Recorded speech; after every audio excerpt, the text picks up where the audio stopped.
वेळेचे व्यवस्थापन. तर नवीन प्रकरण आपण सुरू करतोय, वेळेचे व्यवस्थापन. पहिल्या प्रकरणामध्ये आपण पाहिलं की स्वयं व्यवस्थापन.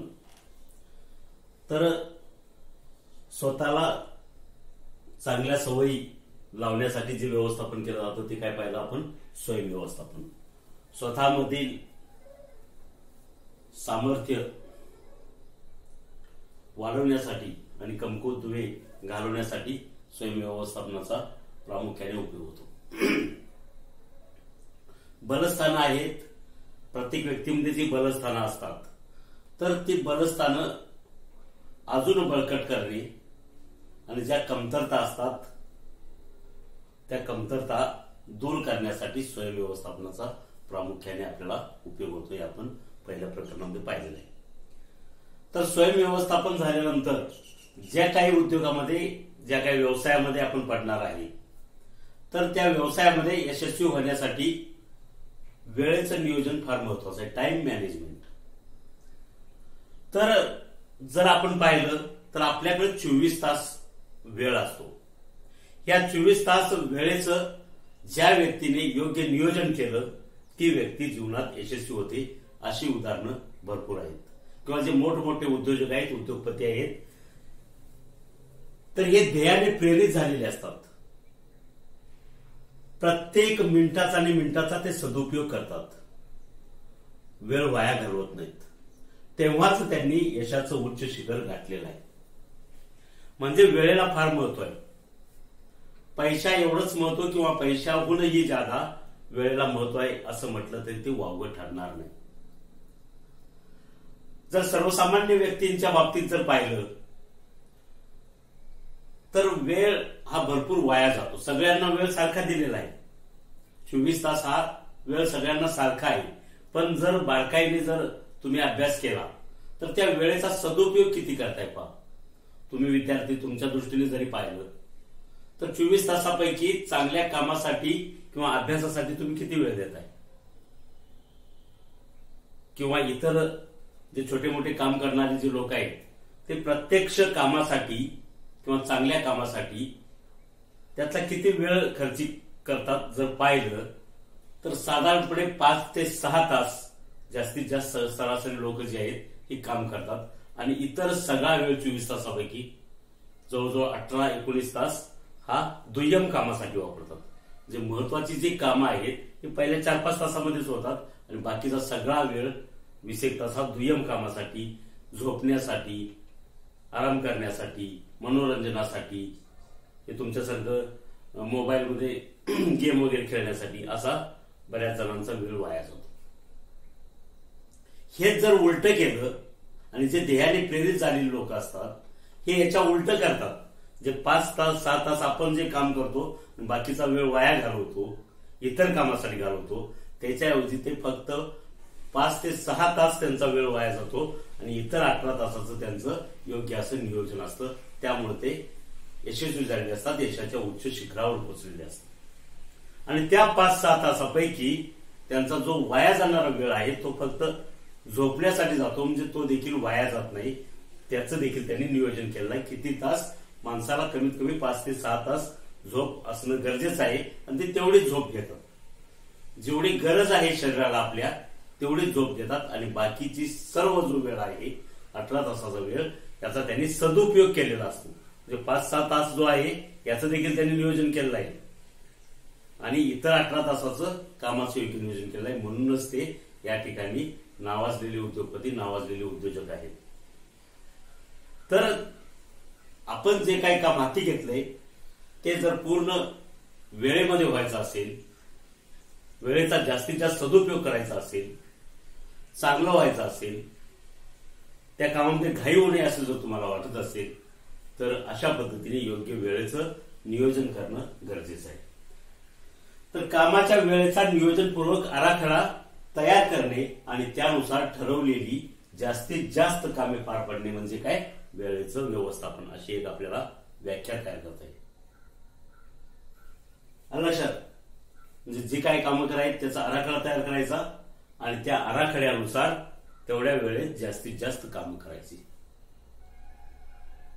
योग्य जर वेळेचं व्यवस्थापन असेल, तुम्ही जर एखादी कंपनी चालवत असाल, कारखाना चालवत असाल, वेळेचं व्यवस्थापन करून जर तुम्ही त्या ठिकाणी प्रोडक्शन घेतलं तर तुमचं प्रोडक्शन उत्पादन जास्तीत जास्त होईल. उत्पादन वाढलं की त्या ठिकाणी एकूण उत्पन्न देखील तुमचं वाढेल.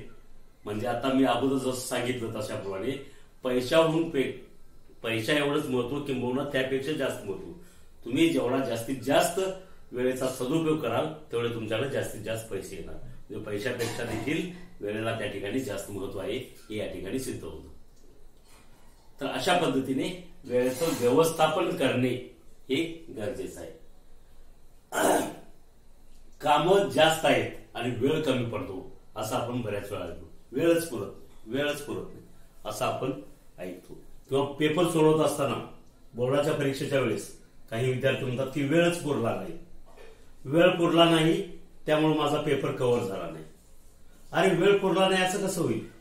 3 तास तुम्हाला जर 80 मार्काच्या पेपरला वेळ दिलेला आहे किंवा 60 मार्काच्या पेपरला 2.5 तास जनरल फाउंडेशनसाठी वेळ दिलेला आहे, हा वेळ तुम्हाला पुरतोच. परंतु तुम्ही वर्षभरामध्ये जेव्हा प्रश्नपत्रिका सोडवताय तेव्हा कोणत्या प्रश्नाला किती वेळ दिला पाहिजे याचं जर नियोजन केलं असतं तर जो 2.5 तास वेळ जो दिलेला आहे त्या 2.5 तासाचं तुम्हाला नियोजन करता आलं असतं, वेळेचं नियोजन करता आलं असतं. पहिल्या प्रश्नाला 15 मिनिटं, दुसऱ्या प्रश्नाला 15 मिनिटं, तिसऱ्या प्रश्नाला 20 मिनिटं, चौथ्या प्रश्नाला अशा पद्धतीने जे काही वेळ आहे हे वेळेचं तुम्ही नियोजन करणं गरजेचं होतं. ते नियोजन केलेलं नाही. पेपर हातात आल्यानंतर मग तुम्ही सोडवायला एखाद्या प्रश्नाला किती वेळ द्यायचा हे तुमच्याकडे नियोजन नाही. मग एखाद्या प्रश्नाचं उत्तर चांगलं येतं म्हणून ते भरपूर लिहित बसताय. ऍक्च्युअली तेवढं लिहिण्याची गरज नसते, मग तिथं वेळ जातो तुमचा.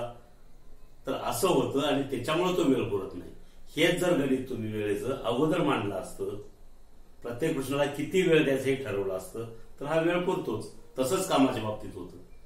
कामाचं जर नियोजन केलं नाही तर एखाद्या कामाला जास्त वेळ लागून जातो, तुम्हाला भान राहत नाही आणि मग नंतरची बाकीची कामं तशीच राहतात, म्हणून तो वेळ पुरला नाही असं होतं.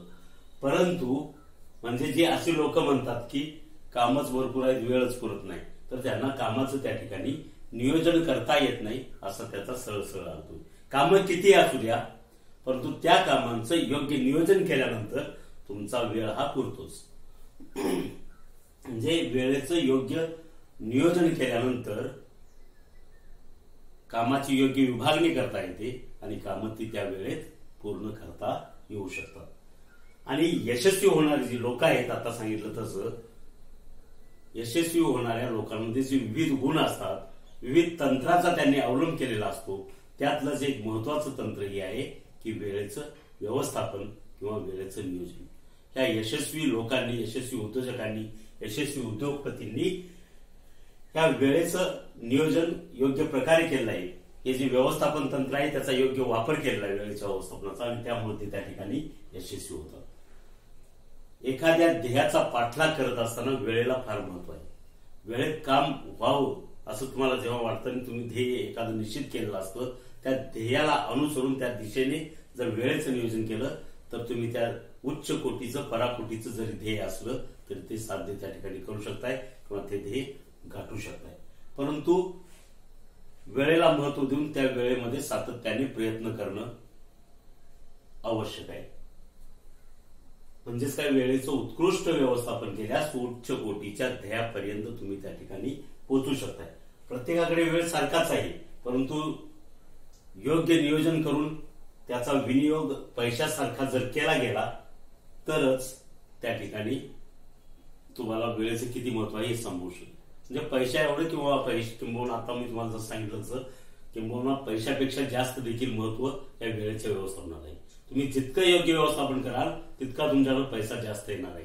म्हणून पैशापेक्षा नुसतं पैसा आल्यानंतर त्याची गुंतवणूक करणे ह्याच्यापेक्षा वेळेची योग्य सदुपयोग करा, वेळेचं व्यवस्थापन करा, म्हणजे ऑटोमॅटिक तुमच्याकडे पैसा येईल, उत्पन्नाचं साधन तुमच्याकडे वाढलेलं असेल, उत्पन्न तुमचं वाढलेलं असेल.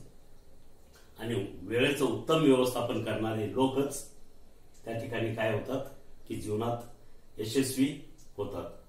त्यामुळं वेळेची जी उपयुक्तता आहे ती वाढवा. इकडे तिकडे वेळ वाया घालवू नका. जो वाया जाणारा वेळ आहे तो चांगल्या कामासाठी त्याचा सदुपयोग करा आणि जास्तीत जास्त कामं त्या वेळेत करा. झोपण्याचा कालावधी निश्चित करा, व्यायामाचा कालावधी निश्चित करा, खेळण्याचा कालावधी निश्चित करा, अभ्यासाचा वेळ निश्चित करा, घरात वडीलधाऱ्या लोकांना मदत करण्याचा वेळ निश्चित करा, इतर घरगुती जर काही कामं असतील किंवा शेतीतली कामं असतील सध्याच्या परिस्थितीमध्ये तर त्याचा वेळ निश्चित करा आणि त्यानुसार तुम्ही जर कामं सगळी केली तर म्हणजेच वेळेचं व्यवस्थापन जर केलं तर त्या ठिकाणी तुम्ही यशस्वी होऊ शकता. म्हणजे वेळेचं उत्तम व्यवस्थापन करणारे लोक जे आहेत ते वेळेची उपयुक्तता वाढवतात आणि वेळेची उपयुक्तता वाढवली की ते निश्चितच जीवनात यशस्वी होतात. जीवनात यशस्वी होण्यासाठी स्वयं व्यवस्थापनानंतर वेळेचं व्यवस्थापन, टाइम मॅनेजमेंट हे फार उपयुक्त आहे. ही बाब लक्षात घ्या, लिहून घ्या.